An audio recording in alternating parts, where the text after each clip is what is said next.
Welcome to my YouTube class. आज का topic है हमारा न्यूनेटल जॉन्डिस। आज हम न्यूनेटल जॉन्डिस को स्टडी करेंगे। न्यूनेटल जॉन्डिस क्या कंडीशन होती है इसके बारे में हम पढ़ेंगे।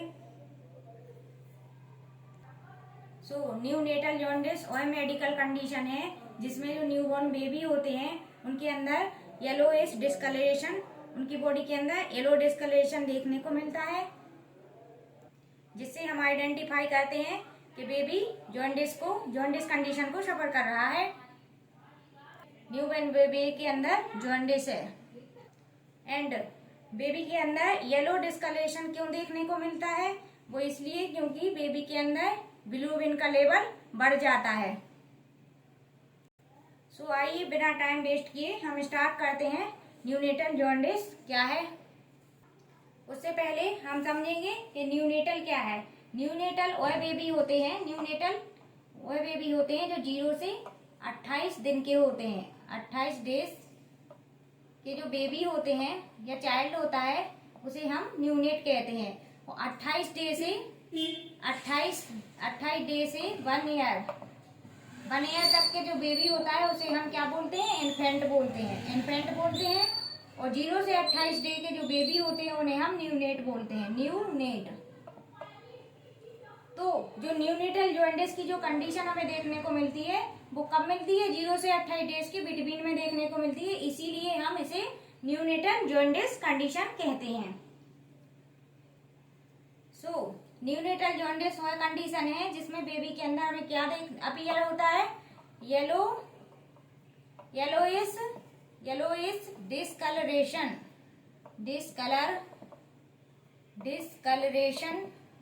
ऑफ न्यूबॉर्न बेबी के अंदर क्या, तो न्यूबॉर्न बेबी की स्किन एंड आईज इन दोनों के अंदर हमें येलो कलर अपीयर होगा, जिससे हम आइडेंटिफाई कर लेते हैं कि बेबी न्यूनेटल जॉन्डिस की कंडीशन में है। अब ये येलोइश डिस्कलरेशन न्यूबॉर्न बेबी के अंदर क्यों होता है, क्योंकि बेबी के अंदर बिलिरुबिन का लेवल बढ़ जाता है। इंक्रीज लेवल ऑफ बिलिरुबिन क्या होता है, बिलिरुबिन का लेवल बॉडी के अंदर इंक्रीज हो जाता है, जिससे yellow discoloration of the baby skin and eye में अपीयर होने लगता है और हम इसे न्यूनेटल जॉन्डिस कहते हैं। बिलिरुबिन जो है इसका लेवल क्यों इंक्रीज होता है बॉडी के अंदर, वो इसलिए क्योंकि कुछ मेडिकल कंडीशन भी हो सकती है, पैथोलॉजिकली हो सकता है और फिजियोलॉजिकली हो सकता है। 2 टाइप के न्यूनेटल जॉन्डिस होते हैं, वो भी हम आपको बता देंगे। सबसे पहले हम बताते हैं कि बिलिरुबिन लेवल बढ़ता क्यों है, क्योंकि जो हमारे ब्लड के अंदर आरबीसी होती है ना, आरबीसी रेड ब्लड सेल्स, इनका हीमोलाइसिस होता है। वो तो जनरली बॉडी के अंदर होता ही है, ब्रेक डाउन होता है, नई सेल्स बनती हैं। तो जो बेबी के अंदर आरबीसी का ब्रेक डाउन होता है, हीमोलाइसिस होता है, तो क्या होता है इसके अंदर जो एचबी होता है इसका ब्रेक डाउन होगा, इसका भी ब्रेक डाउन होगा। आरबीसी का हीमोलाइसिस होगा तो हीमोग्लोबिन का भी ब्रेक डाउन होगा, और हीमोग्लोबिन का ब्रेक डाउन होता है तो ये क्या करता है, बिलिरुबिन का फॉर्मेशन करता है। क्या करता है, फॉर्मेशन ऑफ बिलिरुबिन। तो इन दिस कंडीशन के बेबी के अंदर आरबीसी का हीमोलाइसिस हो रहा है और एचबी का ब्रेक डाउन हो रहा है, जिसके कारण क्या हो रहा, बिलिरुबिन का फॉर्मेशन ज्यादा हो रहा है और क्या हो रहा, लेवल बढ़ रहा है, इंक्रीज लेवल ऑफ बिलिरुबिन। और दे कॉज न्यूनेटल जॉन्डिस। क्यों, क्योंकि बिलिरुबिन ही तो बढ़ रहा है बॉडी के अंदर, और यही येलोइश डिस्कलरेशन कर रहा है बेबी के अंदर, और इसी कंडीशन को हम न्यूनेटल जॉन्डिस कहेंगे। बिलिरुबिन कैसे बनता है बॉडी के अंदर, इसका हम मेटाबॉलिज्म आपको सिंपल लैंग्वेज में बता देते हैं, जिससे कि आपको अच्छे से याद हो जाए। अब हम पढ़ेंगे बिलिरुबिन का मेटाबॉलिज्म कैसे होता है बॉडी के अंदर। तो यहाँ हम मेटाबॉलिज्म पढ़ेंगे, मेटाबॉलिज्म, मेटाबॉलिज्म ऑफ बिलिरुबिन। इससे क्या है कि आपको अच्छे से समझ आ जाएगा क्यों बनता है हमारी बॉडी के अंदर इतना ज्यादा बिलिरुबिन बढ़ता है, जिसके कारण जॉन्डिस की कंडीशन देखने को मिलती है। तो इसका जो मेटाबॉलिज्म है, मेटाबॉलिज्म तो आप समझते हो ना। तो बिलिरुबिन का मेटाबॉलिज्म क्या है, जैसे कि हमने आपको बताया है, यहाँ से ऐसे सीधे चल लेंगे जिससे कि थोड़ा स्पेस भी बचेगा। जैसे हमने आपको बताया है, जो ब्लड के अंदर प्रेजेंट आरबीसीज, आरबीसीज का क्या हो रहा है, ब्रेकडाउन, हीमोलाइसिस, हीमोलाइसिस, हीमोलाइसिस यानी टूटना, ब्रेकडाउन होना। तो आरबीसीज का हीमोलाइसिस होना एंड एचबी का ब्रेकडाउन होना। आरबीसी के अंदर ही हीमोग्लोबिन प्रेजेंट होता है, तो हीमोग्लोबिन का क्या होना, ब्रेकडाउन हुआ, ब्रेक डाउन। अब हीमोग्लोबिन जो होता है वो दो चीजों से मिलकर के बना होता है, एक तो हीम और दूसरा ग्लोबिन, और दोनों को मिलाकर के हो गया हीमोग्लोबिन। तो जो हीमोग्लोबिन होता है इसके अंदर एक एंजाइम प्रेजेंट होता है। एंजाइम का नाम क्या है, इनके अंदर क्या प्रेजेंट होता है, एक एंजाइम। कौन सा enzyme, heme oxygenase, heme oxygenase enzyme. यहाँ पे हमने एंजाइम में शॉर्ट में लिख दिया है। तो हीमोग्लोबिन के अंदर एक एंजाइम प्रेजेंट होता है जो हेल्प करता है किस चीज के लिए, हीमोग्लोबिन के अंदर एंजाइम प्रेजेंट होता है जो क्या करेगा, हेल्प करेगा, आयरन पे एक्शन करेगा। ये क्या करेगा एंजाइम, आयरन पे एक्शन करेगा, क्योंकि आयरन भी प्रेजेंट होता है। तो आयरन पे एक्शन करके ये एंजाइम क्या हेल्प करता है, क्या हेल्प करेगा, आरबीसी का ब्रेकडाउन हुआ, ब्रेकडाउन होने के बाद इसमें प्रेजेंट हीमो ऑक्सीजनेज एंजाइम की हेल्प से ये क्या बना देगा, बिलीवर्डिन, बिलीवर्डिन। कैसे, हीमो ऑक्सीजनेज एंजाइम की हेल्प से। हीमो ऑक्सीजनेज जो एंजाइम होता है वो हेल्प करता है बिलीवर्डिन में फॉर्मेशन करने में। बिलीवर्डिन, बिलीवर्डिन क्या है, अब इसका फॉर्मेशन हुआ। इसके बाद बिलीवर्डिन के अंदर ये एक और एंजाइम आएगा, बिलीवर्डिन, यहाँ पे लिख देती हूँ, biliverdin reductase, reductase enzyme. Sorry, enzyme का नाम ब्लू पेन से लिखना चाहिए था, फिर भी आप समझ लेना, मैंने यहाँ डॉट रख दिया है। इस एंजाइम की हेल्प से क्या बनेगा, बिलीवर्डिन से फॉर्मेशन होगा अनकंजुगेटेड बिलिरुबिन, बिलिरुबिन। ये हम क्या पढ़ रहे हैं बच्चों, मेटाबॉलिज्म ऑफ बिलिरुबिन, मतलब बिलिरुबिन का फॉर्मेशन क्यों हो रहा, कैसे मेटाबॉलिज्म हो रहा, जिससे कि बिलिरुबिन बॉडी के अंदर बन रहा है और न्यूनेटल जॉन्डिस को कॉज कर रहा है। तो जैसे कि हम फिर से एक बार आपको एक्सप्लेन कर देते हैं, आरबीसी का हीमोलाइसिस होना, एचबी का ब्रेकडाउन हुआ, एचबी दो मोड से बने होता है, हीम एंड ग्लोबिन। इसके अंदर प्रेजेंट हीमो ऑक्सीजनेज एंजाइम की हेल्प से ये क्या बना देता है, फॉर्मेशन कर देता है बिलिरुबिन का, एंड बिलिरुबिन इस एंजाइम की हेल्प से अनकंजुगेटेड बिलिरुबिन का फॉर्मेशन करता है। अब जो अनकंजुगेटेड बिलिरुबिन बन गया है यहाँ पे, ये क्या होता है, ये वाटर सोल्यूबल नहीं होता है, क्या नहीं होता है, ये इनसोल्यूबल इन वाटर होता है, जिससे क्या होता है कि एक्सपल आउट नहीं होता है ये बॉडी के अंदर से। ये बहुत ही ज्यादा डेंजरस कंडीशन होती है। इनसोल्यूबल इन वाटर होता है, वाटर इनसोल्यूबल बिलिरुबिन होता है, जिसके कारण क्या होता है, ये एक्सपल आउट बॉडी से नहीं हो पाता है और बॉडी के अंदर ही ये वो रहता है, कंटेन रहता है, जिसके कारण ये बहुत ज्यादा डेंजरस कंडीशन को कॉज कर देता है।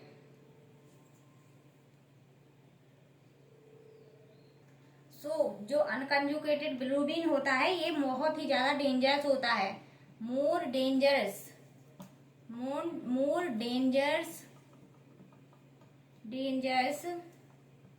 Then conjugated bilirubin.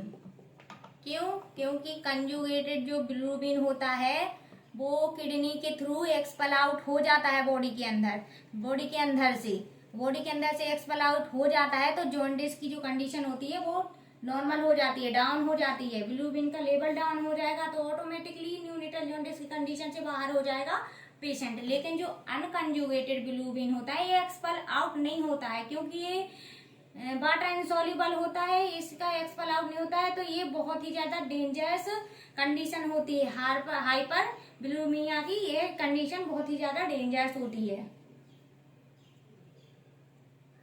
लेकिन अनकंजुगेटेड बिलिरुबिन भी एंजाइम की हेल्प से ये भी कन्वर्ट हो जाता है कंजुगेटेड बिलिरुबिन में, और ये एक्सपेल आउट हो जाता है। इन कंडीशन यदि यह अनकंजुगेटेड बिलिरुबिन नहीं कन्वर्ट होता है कंजुगेटेड बिलिरुबिन में, तो फिर ये कंडीशन बहुत ही ज्यादा डेंजरस होती है।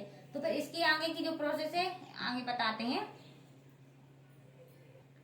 सो अनकंजुगेटेड बिलिरुबिन अटैच विद, किससे अटैच होता है बाद में, अटैच विद एल्ब्यूमिन, एल्ब्यूमिन के साथ अटैच होता है, और ये क्या करता है, enter into the liver, liver के अंदर एंटर हो जाता है, attach with albumin and enter into the liver, liver के अंदर जाएगा ये। लीवर के अंदर पहुंचने के बाद ये क्या करेगा, ये कॉम्प्लेक्स बनाएगा। क्या कॉम्प्लेक्स बनाएगा, कॉम्प्लेक्स बनाएगा albumin plus bilirubin, albumin plus bilirubin मिलाकर दोनों का कॉम्प्लेक्स बनाएगा। कॉम्प्लेक्स बनाने के बाद ये क्या करेगा, ये क्या करेगा,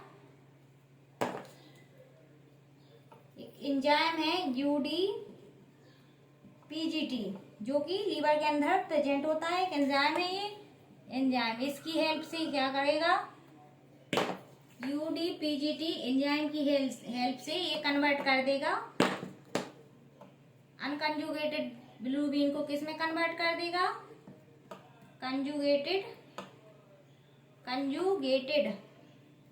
बिलिरुबिन के अंदर, कंजुगेटेड बिलिरुबिन के अंदर इसको कन्वर्ट करेगा। और ये क्या होता है कंजुगेटेड बिलिरुबिन, ये वाटर सॉल्युबल होता है, वाटर सॉल्युबल होता है, जिससे ये इजिली एक्सपेल आउट हो जाता है थ्रू किडनी।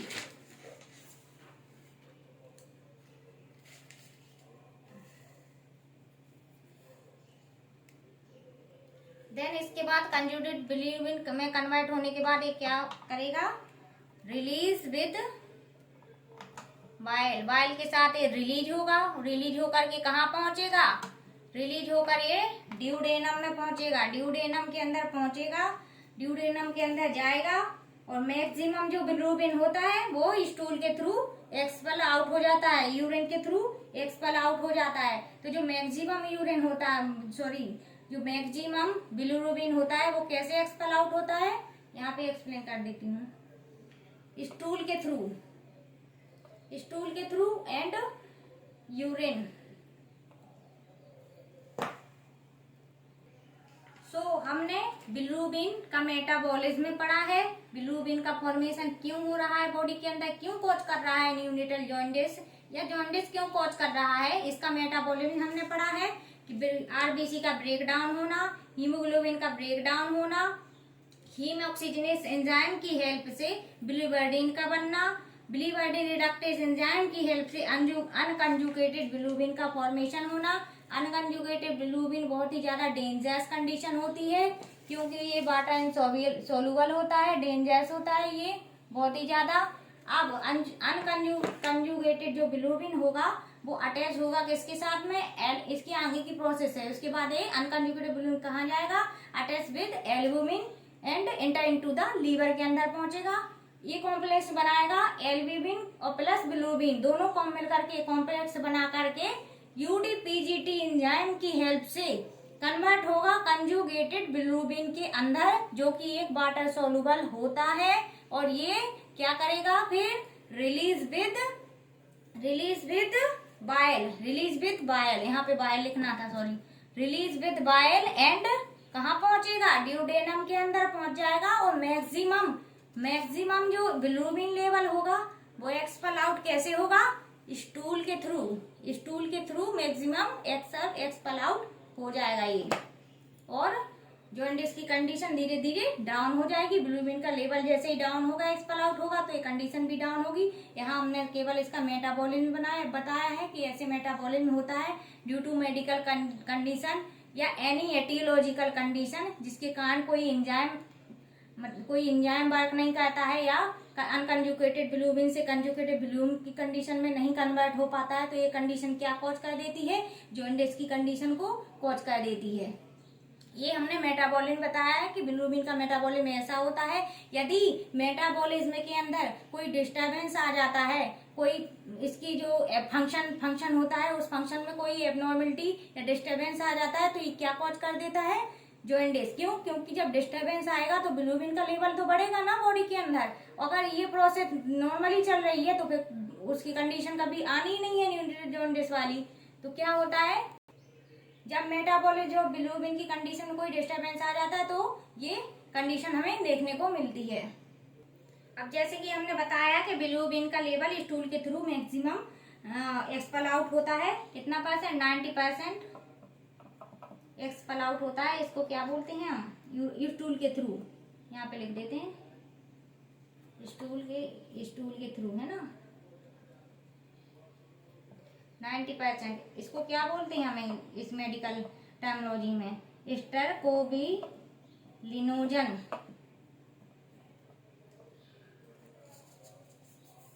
क्यों? क्योंकि इसमें स्टूल येलो कलर से बाहर आता है।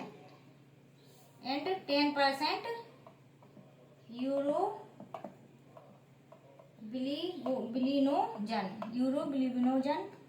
यूरिन के थ्रू, यूरिन येलो कलर में क्या होगा? एक्सपेल आउट होगा। तो 90% स्टूल के थ्रू ही बिलिरुबिन एक्सपेल आउट होता है। और इसके साथ साथ क्या होता है? सम अमाउंट ऑफ बिलिरुबिन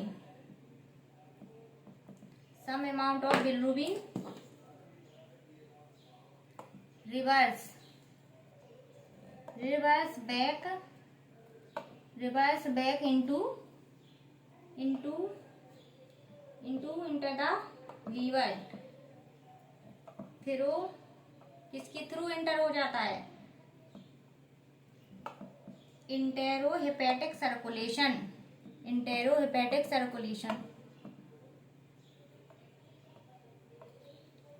तो क्या होता है, कुछ अमाउंट बिलिरुबिन का रिवर्स बैक कहाँ पहुंच जाता है? लीवर के अंदर पहुंच जाता है। कैसे?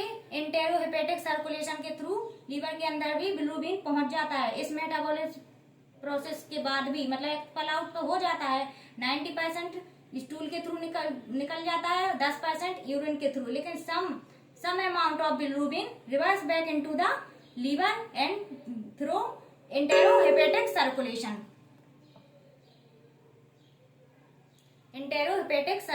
के थ्रू। तो क्या होता है कि जब हम स्टूल करने के लिए जाते हैं तो उसका कलर क्या होता है? येलो होता है। क्यों होता है? वो बिलिरुबिन के कारण होता है, ड्यू टू बिलिरुबिन। क्यों? क्योंकि बिलिरुबिन तो डेली बन रहा है बॉडी के अंदर और एक्सपेल आउट भी हो रहा है मेटाबॉलिज्म प्रोसेस के थ्रू, है ना। तो अब पढ़ेंगे हम जॉन्डिस के टाइप। 2 टाइप के जॉन्डिस होते हैं, 2 type of jaundice. First physiological jaundice और एक होता है पैथोलॉजिकल जॉन्डिस। 2 कंडीशन होती हैं जॉन्डिस के अंदर, फिजियोलॉजिकल एंड पैथोलॉजिकल। तो जो फिजियोलॉजिकल जॉन्डिस होता है इसको अदरवाइज नेम क्या कहते हैं हम? इटेरस न्यूनेट्रम। इसकी ये टर्मिनोलॉजी है, मेडिकल टर्मिनोलॉजी है। Another name is physiological jaundice is icterus neonatorum. तो क्या होता है फिजियोलॉजिकल जॉन्डिस? इसके बारे में हम जानेंगे। तो जो फिजियोलॉजिकल जॉन्डिस होता है दो टाइप के बेबी होते हैं ना, एक टर्म बेबी, एक pre term baby. Term baby, तो टर्म बेबी तो आपको पता है ना, टर्म बेबी वो बेबी होते हैं जो 37 वीक से लेके 42 वीक तक में जो डिलीवर्ड होते हैं या डिलीवरी होती है, उन बच्चों को हम टर्म बेबी कहते हैं। एंड प्री टर्म बेबी जो होते हैं, pre term baby before 37 week के पहले जो डिलीवरी होती है, जो बेबी डिलीवर्ड हो जाते हैं, उन्हें हम प्री टर्म बेबी कहते हैं। तो जो टर्म बेबी होते हैं, इनके अंदर जॉन्डिस की जो कंडीशन हमें देखने को मिलती है, वो कब देखने को मिलती है? After 24 hour, after 24 our.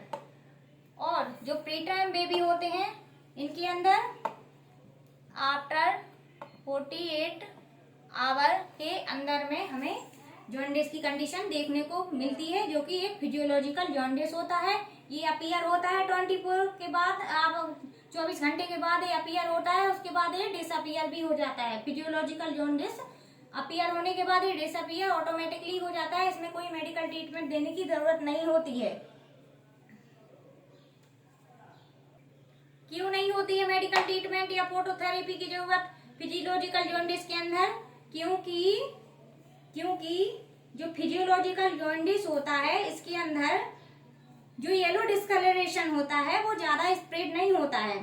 क्या होता है कि जो येलो डिस्कलरेशन होता है वो नेवर स्टेन यानी never stain palm and sole, ये क्या होता है, येलो डिस्कलरेशन उसकी पाम में और सोल में नहीं पहुंचता है, होता ही नहीं है। और दूसरी कंडीशन क्या है कि जो बिलिरुबिन का लेवल होता है, बिलिरुबिन का जो लेवल होता है वो नेवर मोर देन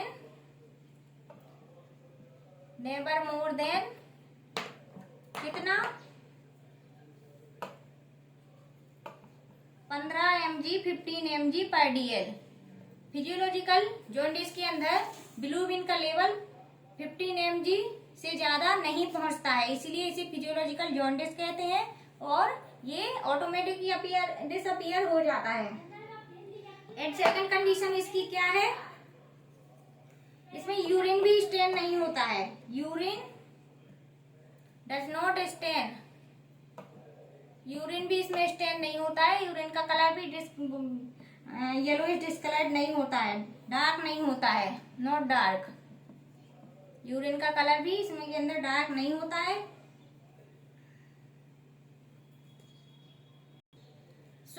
हमने ये फीचर्स पढ़े हैं फिजियोलॉजिकल जॉन्डिस के अंदर, कि जो टर्म बेबी होता है उसके अंदर हमें आफ्टर 24 आवर के अंदर देखने को मिलता है, प्री टर्म बेबी के अंदर आफ्टर 48 आवर के अंदर हमें फिजियोलॉजिकल जॉन्डिस देखने को मिलता है। फिजियोलॉजिकल जॉन्डिस के अंदर क्या होता है कि ये पाम और सोल के अंदर नहीं फैलता है, इसका जो बिलिरुबिन लेवल होता है वो 15 mg से ज्यादा नहीं पहुंचता है, यूरिन स्टेन नहीं होता है, इसका कलर भी डार्क नहीं होता है।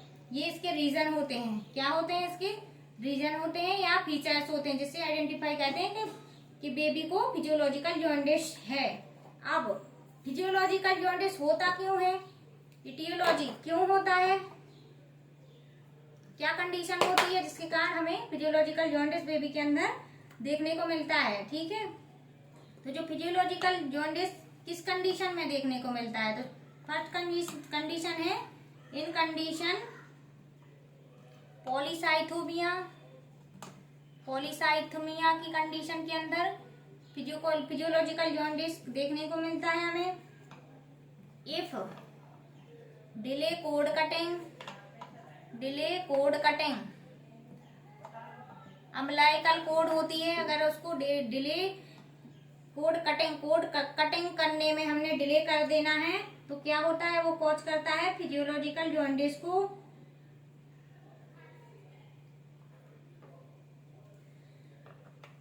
अनदर रीजन है कि जो लीवर होता है, लीवर के अंदर जो एंजाइम पाया जाता है यूडीपीजीटी, हमने बताया था आपको यूडीपीजीटी, उसका लेवल डिक्रीज होना या उसका बनना ही नहीं, लेवल डिक्रीज होना जिससे क्या होगा, यूडीपीजीटी कंजुगेटेड अनकंजुगेटेड बिलीरुबिन को कंजुगेटेड बिलीरुबिन में कन्वर्ट नहीं कर पाएगा, जिससे कि जॉन्डिस कंडीशन हो जाएगी बच्चे के अंदर।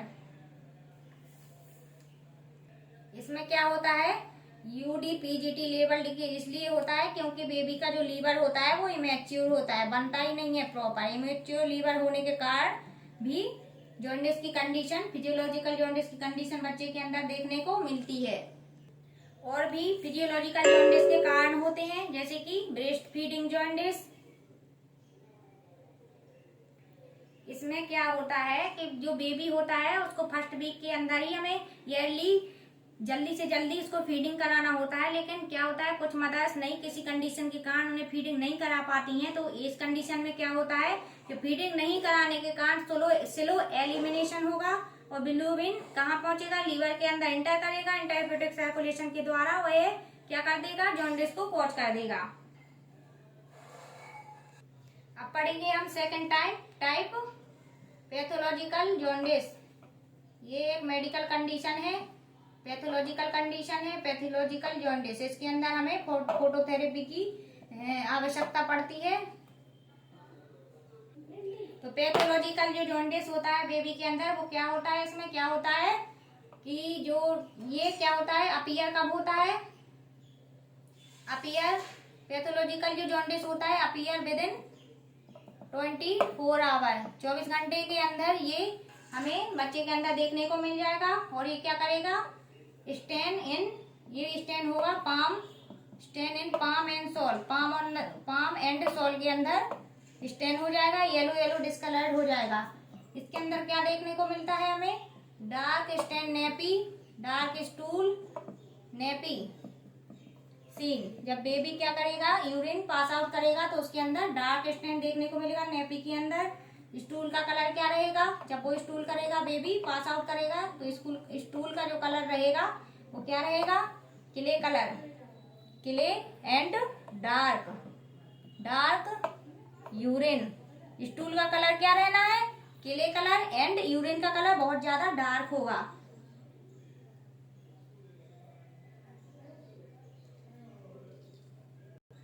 फिजियोलॉजिकल जॉन्डिस के अंदर क्या होता है, बिलीरुबिन का जो लेवल होता है इंक्रीज हो जाता है, कितना, मोर देन 15 mg से बहुत ज्यादा बढ़ जाता है बिलीरुबिन का लेवल। इसीलिए पैथोलॉजिकल जॉन्डिस की कंडीशन देखने को मिलती है। इसके साथ साथ डार्क स्टेन नेपी सीन देखने को मिलेगा, स्टूल का कलर क्ले रहेगा, डार्क यूरिन रहेगा, यूरिन का कलर डार्क इसलिए रहना है, क्ले कलर स्टूल इसलिए रहना है due to conjugated bilirubin. Bilirubin क्या होता है, किडनी के थ्रू एक्सक्रीट आउट होता है, इसलिए यूरिन का कलर डार्क होता है। जो कंजुगेटेड बिलीरुबिन होता है वो किडनी के थ्रू एक्सपल आउट हो जाता है, हमने आपको बताया था, क्योंकि वो वाटर सोल्यूबल होता है। लेकिन अनकंजुगेटेड बिलीरुबिन यूरिन के थ्रू, किडनी के थ्रू एक्सपल आउट नहीं होता है। तो ये क्या होता है, किडनी के थ्रू एक्सपल आउट हो रहा है, इसीलिए यूरिन का कलर डार्क एंड स्टूल का कलर क्ले दिखता है। क्या कारण होता है कि पैथोलॉजिकल जॉन्डिस की कंडीशन देखने को मिलती है, क्या कॉज होता है इसका, कॉज